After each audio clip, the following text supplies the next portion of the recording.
Vamos a resolver un ejercicio que nos dice que tenemos que clasificar las siguientes moléculas o iones como ácidos o bases, pero dentro del contexto de Bronsted y Lowry. Y nos dan, como veis aquí, pues varias sustancias y siempre tenemos que razonar la respuesta. Te adelanto ya que el razonamiento lo vamos a hacer en base a las reacciones de equilibrio que tendrán lugar, en este caso siempre equilibrio acuoso, porque estamos dentro del contexto de Bronsted-Lowry en cada uno de los casos. Eso sí, déjame solamente recordarte que si te gusta el vídeo al final, por favor, no dejes de darle al me gusta y que si te suscribes al canal me ayuda mucho a poder seguir tirando de él. Bueno, pues dicho esto, vamos a ir, digamos, paso a paso en el ejercicio, pero lo primero que voy a hacer es recordar dentro del contexto de Bronsted-Lowry qué es un ácido y qué es una base. Y eso es importante tenerlo claro. Un ácido es una sustancia que es capaz de ceder protones. Es decir, en el contexto de Bronsted-Lowry, un ácido tiene que tener hidrógeno en su composición, porque si no, no puede cederlos. Mientras que una base será una sustancia que sea capaz de aceptar protones. En este caso, lo que va a hacer una sustancia que sea básica es ser capaz de quedarse con el protón que está cediendo el ácido. Por eso hablamos de pares conjugados y por eso decimos que son procesos de transferencia de protones y también lo llamamos ácido-base. Bien, pues una vez que tenemos esto claro, lo que vamos a hacer es ir cogiendo cada una de las sustancias que están en los apartados y colocarla debajo de la clasificación, si es un ácido o es una base. Fíjate en la primera que aparece, HI. Esta sustancia contiene en su composición hidrógeno, por lo tanto es susceptible de ser un ácido. Si lo ponemos en contacto con agua, para estar dentro del contexto de Bronsted-Lowry, la reacción que tendría lugar es esta que ves aquí. Es decir, el HI con agua lo que va a hacer es ceder el protón para dar la especie yoduro y dar en este caso el catión H3 o más. Por lo tanto, como puedes ver, es un ácido porque está cediendo ese protón que está en su composición. Vamos a ver cómo clasificamos la segunda sustancia. La segunda sustancia es el anión fluoruro, lo tienes aquí. En este caso, fíjate que no tiene hidrógeno, así que la única posibilidad que tiene dentro de este contexto sería actuar como base. Pues lo vamos a colocar aquí debajo. ¿Y cómo lo haría? Pues si lo pongo en contacto con agua, como veis, lo que hace es aceptar uno de los protones del agua, estaríamos que es una base, y por lo tanto va a dar la especie HF y después se va a quedar como residuo, entre comillas, del agua que ha cedido el protón, en este caso el anión OH-. Vamos a la tercera sustancia. Fíjate que la tercera sustancia contiene hidrógeno, sería el ácido sulfúrico, pero no solamente contiene hidrógeno, sino que contiene 2 átomos de hidrógeno. Para que nos quede un poco más clara la explicación, ¿verdad? Lo que voy a hacer es que al contener hidrógeno ya es susceptible de ser un ácido. Vamos a colocarlo justo aquí debajo de la definición de ácido. Y fíjate que lo que voy a hacer es emplear 2 moléculas de agua.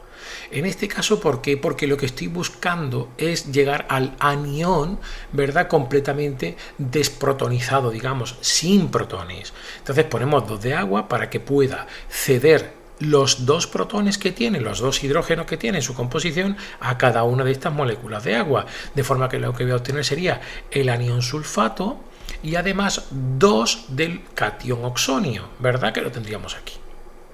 Vamos a la siguiente sustancia. La sustancia D es bastante interesante porque fíjate que es un anión, ¿verdad? El anión hidróxido, pero es que además contiene un hidrógeno. Es decir, aquí donde lo vamos a colocar, como ácido o como base, porque podría actuar en principio como cualquiera de las dos cosas. Yo lo voy a colocar donde, digamos, el sitio correcto sería como una base. Fíjate cómo sería el equilibrio. Tendríamos que el anión OH- va a coger, en este caso va a aceptar un protón del agua y lo que quedaría sería agua y otra vez el OH-. Es decir, en realidad este equilibrio es el mismo hacia un lado y hacia otro. Es decir, la especie OH- está en equilibrio con el agua. Debes saber a esta altura ya que, ¿verdad?, que hay un equilibrio de disociación del agua en el que está este ion junto con el H3 o más. ¿Por qué digo que es una base? Pues porque esto, al ser en disolución acuosa, es muchísimo más probable y es lo que se da en condiciones normales. Pero podría ocurrir otra cosa, podría haber actuado como si fuera un ácido cediendo el protón que contiene la especie OH-. ¿Cómo quedaría ese equilibrio? Lo pongo aquí solamente para ilustrarte. Quedaría como cediendo el protón, me quedaría entonces como el anión óxido o 2- y me aparecería el catión H3 o más.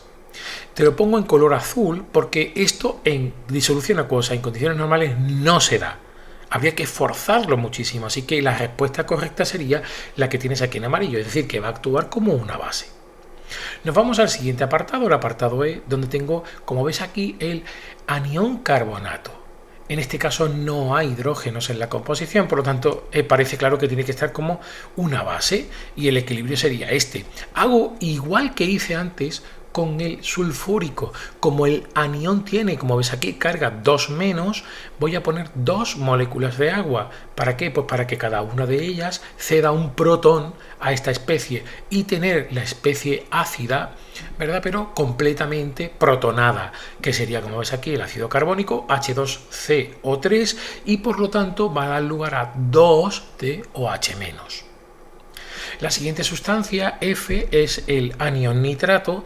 Bueno, y este es análogo al anterior. Lo que pasa es que como tiene solo una carga negativa, pues me bastará con colocar una molécula de agua. Dará lugar a la forma protonada porque es una base y está aceptando protón, HNO3, el ácido nítrico, y por lo tanto resultará OH-.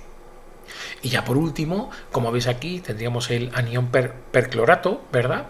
Y va a ser completamente análogo al anterior. Es decir, lo ponemos con una molécula de agua, da el ácido perclórico y nos daría también lugar al anión OH-. Con esto queda resuelto el ejercicio. Espero que te haya gustado y que hayas podido entender cada uno de los casos, el porqué y sobre todo esa singularidad del anión OH-. Si es así, acuérdate por favor, dale al me gusta. Muchas gracias.